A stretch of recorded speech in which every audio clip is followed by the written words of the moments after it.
नमस्कार दोस्तों। आज के इस खास एक्सप्लेनर में हम एक ऐसे टॉपिक को डिकोड करने वाले हैं जो हिंदी साहित्य के किसी भी कॉम्पिटिटिव एग्जाम के लिए एकदम गेम चेंजर है। आज हम कवर करेंगे कृष्ण भक्ति काल और अष्टछाप के वो गोल्डन नोट्स जो सीधे आपके क्वेश्चन पेपर में छपते हैं। और हाँ, आज का ये सेशन कोई टिपिकल बोरिंग लेक्चर बिल्कुल नहीं होने वाला। हम एकदम शानदार विजुअल्स और ऐसी जबरदस्त शॉर्ट ट्रिक्स यूज करेंगे ना कि ये सारा डेटा हमेशा हमेशा के लिए आपके दिमाग में छप जाएगा। तो चलिए फुल एनर्जी और फोकस के साथ इसमें डाइव करते हैं। आज के हमारे सेशन का फ्लो एकदम सॉर्टेड और क्लियर है। सबसे पहले हम समझेंगे अष्टछाप का अर्थ और उसकी स्थापना। फिर देखेंगे कवियों को याद रखने की शानदार ट्रिक्स।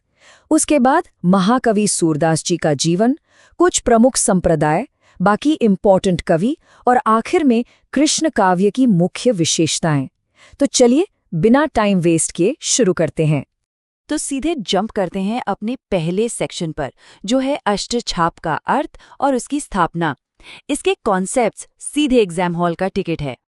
अब यहाँ सबसे पहला और क्रूशियल सवाल ये आता है कि भाई अष्टछाप आखिर है क्या। देखिए, अष्टछाप असल में 8 बेहतरीन कीर्तनकारों या कह लीजिए कृष्ण भक्तों का एक बहुत ही स्पेशल ग्रुप था। ये वो लोग थे जो गोवर्धन पर्वत पर बने श्रीनाथ जी के मंदिर में हमेशा मौजूद रहते थे और भगवान के भजन गाते थे। लेकिन एग्जाम के लिए जो वीवीआईपी पॉइंट है ना, वो है इसकी स्थापना का साल। इस डेट को अपने दिमाग में लॉक कर लीजिए, सन 1565, 1565। इसी साल विट्ठलनाथ जी ने इन 8 कवियों के समूह पर अपने आशीर्वाद की छाप लगाई थी और इसीलिए इसे अष्टछाप या अष्टसखा कहा जाता है। चलिए थोड़ा आगे बढ़ते हैं। अब बारी है उस सेक्शन की जिसकी सबसे ज्यादा डिमांड रहती है, इन महान 8 कवियों को याद रखने की वो सीक्रेट ट्रिक्स जो एग्जाम के प्रेशर में भी आपको सब कुछ याद दिला देंगी। अब यहाँ जो सबसे इंटरेस्टिंग बात है वो है हमारा ये चीट कोड।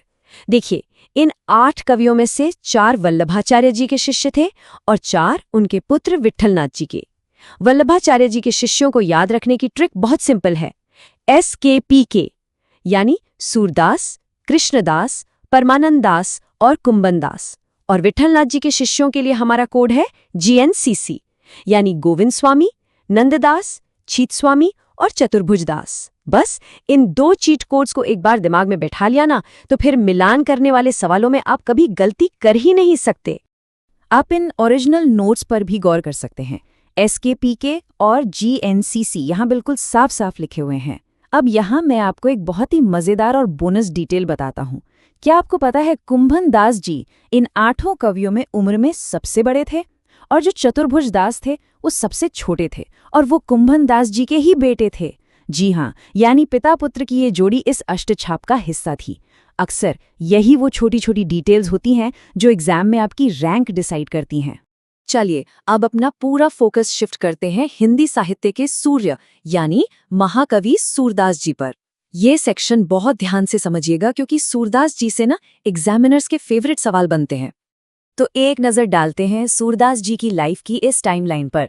डॉक्टर नगेंद्र के अनुसार इनका जन्म 1478 से 1583 ईस्वी के आसपास माना जाता है और जगह थी दिल्ली के पास सीही गांव। इनकी लाइफ का सबसे बड़ा टर्निंग पॉइंट तब आया जब 1509-1510 के करीब इनकी मुलाकात वल्लभाचार्य जी से हुई और इन्होंने दीक्षा ले ली।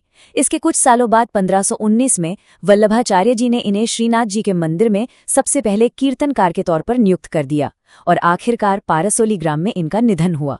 अब देखिए, जन्म और मृत्यु की तारीखों में विद्वानों के बीच थोड़ा डिबेट जरूर है, लेकिन आपको इस टाइमलाइन का फ्लो हमेशा याद रखना चाहिए। सूरदास जी की महानता को अगर समझना हो तो बस इस एक कथन को सुनिए, पुष्टि मार्ग को जहाज जात है, जाको कछु लेनो सो लेई। यकीन मानिए, ये लाइन सीधे सीधे परीक्षा के पेपर में छपती है। विट्ठलनाथ जी ने सूरदास जी के निधन पर बहुत ही इमोशनल होकर उन्हें पुष्टि मार्ग का जहाज कहा था। बस इस एक कोटेशन को रट लीजिए, आपका 1 नंबर एग्जाम में एकदम पक्का है। अब बात करते हैं उनकी मास्टरपीस यानी सूरसागर की। दरअसल सूरसागर भागवत पुराण के 10वें स्कंद यानी दशम स्कंद से इंस्पायर्ड है। इसका सबसे टचिंग और फेमस हिस्सा है भ्रमर गीत, जो हमें 46वें और 47वें अध्याय में मिलता है। इसकी खासियत क्या है? इसमें गोपियों की वचन वक्रता यानी सिंपल शब्दों में कहें तो तंज कसने या ताने मारने की कला का बहुत ही खूबसूरत और डीप साइकोलॉजिकल वर्णन किया गया है। अब हम थोड़ा गियर शिफ्ट करते हैं।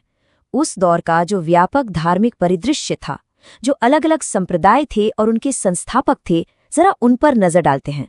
इन दोनों संप्रदायों के डिफरेंस को समझना बहुत जरूरी है।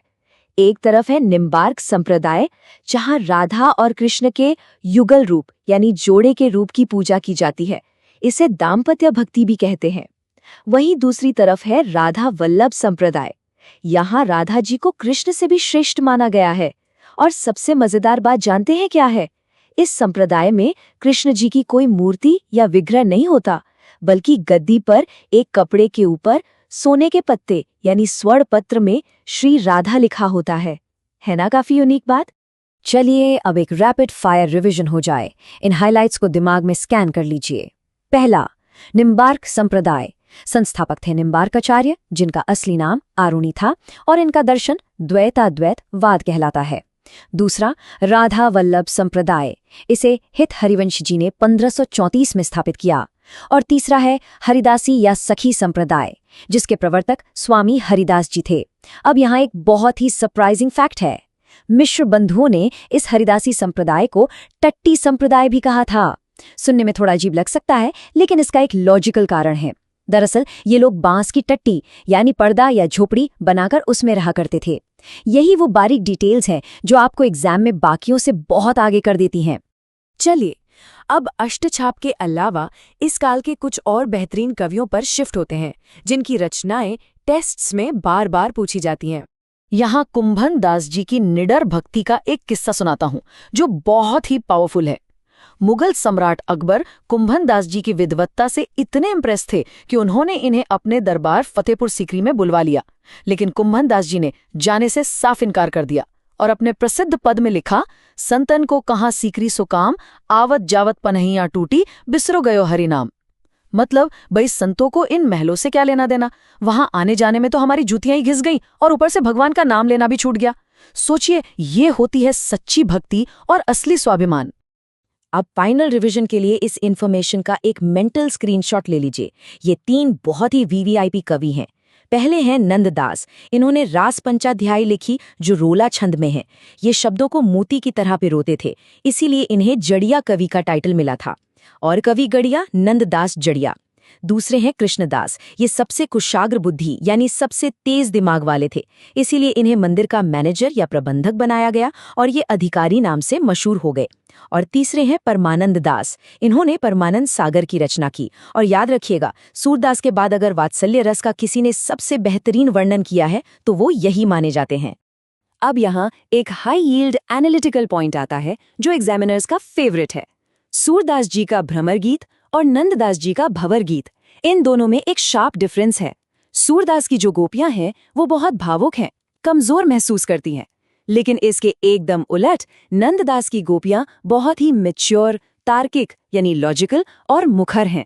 जब उद्धव उन्हें अपना ज्ञान सिखाने आते हैं ना, तो नंददास की गोपियां उन्हें अपने तर्कों से ही हरा देती हैं। ये छोटा सा अंतर एग्जाम के पर्सपेक्टिव से बहुत गहरा अर्थ रखता है। और हाँ, हम संप्रदाय निरपेक्ष कवियों को कैसे भूल सकते हैं, यानी वो इंडिपेंडेंट दिग्गज जो किसी एक संप्रदाय के नियम में नहीं बंधे, मीराबाई और रसखान।